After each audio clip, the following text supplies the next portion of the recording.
বেগম খালেদা জিয়া মামলা আজকে শেষ হয়েছে।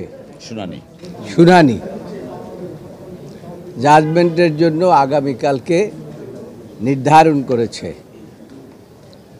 গত তারিখে আমরা আমাদের নেত্রীর পক্ষে আমরা আর্গুমেন্ট করেছি এবং সমাপ্ত করেছিলাম, কিন্তু তখন একটি আপিল ছিল সলিমুল হক কাজী কামালের। সেই আপিলটি পরবর্তীতে যখন দেখা গেল যে সেটা শুনানি হয়নি, সেই কারণে আজকে আদালত সেই আপিলটি শুনানির জন্য দিন ধার্য করেছিলেন।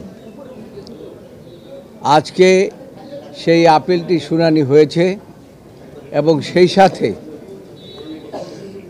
আমরা যে গত 3 দিন যে আর্গুমেন্ট করেছি বেগম খালেদা জিয়ার পক্ষে, সেই সমস্ত বিষয়গুলো এসেছে। তার মধ্যে মূল যে বিষয়টি এসেছে সেটা হচ্ছে যে মূল যে এফআইআরই সঠিক ছিল না। এফআইআরের মধ্যে এমন কিছু ত্রুটি ছিল যে জিনিসগুলো যদি আইনগতভাবে বিচার বিশ্লেষণ করা হতো তাহলে বেগম খালেদা জিয়া নিম্ন আদালত থেকেই খালাস পেতেন। সেই সময় সেটা করা হয় নাই।